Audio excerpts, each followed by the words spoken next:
भगवान की जय। और हम रामायण को दंड प्रणाम करते हैं। निश्चर एक सिंधु में रही, कर माया नभ के खग गई।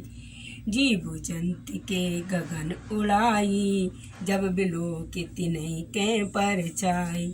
समुद्र में एक राक्षसी रहती थी। एक माया करके आकाश में उड़ते हुए पक्षी को पकड़ लेती थी। आकाश में जो जीव जंतु उड़ा करते थे वह जल में उनकी परछाई देखकर हंस रहे थे। गहे छाए सक सोना उड़ाई, यही विध सता गगन चर खाई। सोई चल हनुमान कह कीना, तास कपट का पुत्रंत ही चीना।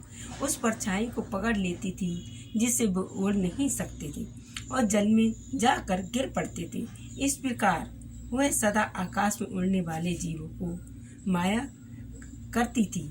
उसने वही छल हनुमान जी से किया और हनुमान जी ने तुरंत ही उसे कपट करते हुए पहचान लिया। ताही मार मारुत वीरा, बारित बार गयो मत धीरा।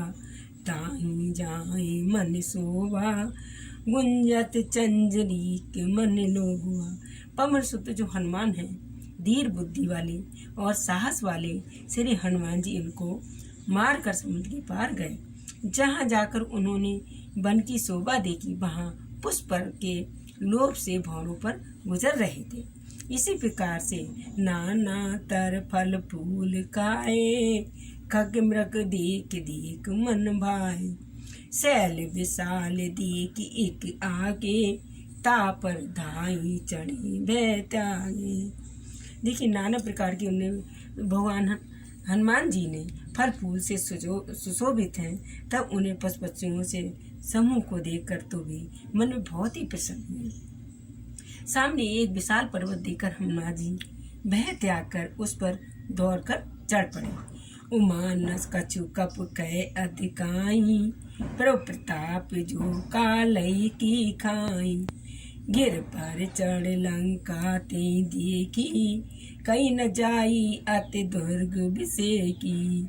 शिव जी की कहते हैं, हे उमा, जिसमें बानर हनुमान जी बहुत बड़ाई नहीं है, यह प्रभु का प्रताप है। तो जो काल को भी खा जाता है।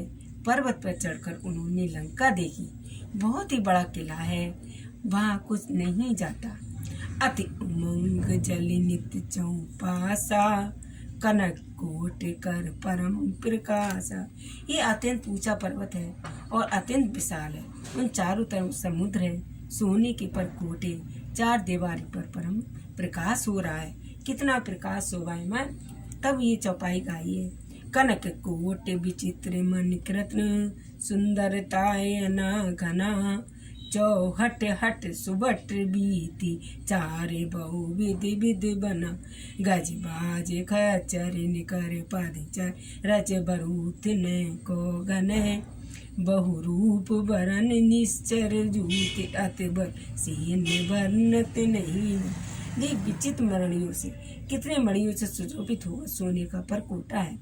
उसके अंदर बहुत से सुंदर सुंदर घर हैं, चौराहे हैं, बाजार हैं, सुंदर मार्ग गलियां हैं। सुंदर नगर बहुत प्रकाश से सजा हुआ है। हाथी घोड़े खच्चरों से समूह तथा पैदल रथों के समूह को कौन गिन सकता है। अनेक रूपों से राक्षसों के दल हैं। उनकी अत्यंत बलवती सेना वर्णन करती नहीं बनती।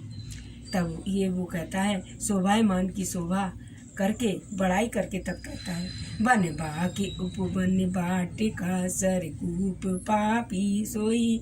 नर नागे सूर्य गंधर्व कन्या, रूप मून मन मोही। कहो माल देह विशाल सैन्य, समान अति बल गरजई। नाना आकार नहीं भरई बहु, एक एक ने तरजई। वन बाग उपवन बगीचे, फुलबाड़ी तालाब की और बावलियाँ शोभित मनुष्य नाग देवताओं और गंधर्वों को कन्या अपने सौंदर्य से मनुष्य को भी मनों से मोह लेती हैं। कई पर्वत के समान विशाल शरीर वाले बड़े बलवान मल पहलवान गरज रहे हैं। वे अनेकों अखाड़ों से बहुत प्रकार से भेंट हुए, एक दूसरे को लड़काते कहते, करे जतन भट कोट नहीं बिकट तब तन नगर चहु दिस रचहि कहु मानुष मानुष दी कर खर अज खल निसार भचहि यही लाके तुलसीदास इनकी कथा कछ एक कहीं रघुवीर सर शरीर त्यागई गति कह सही।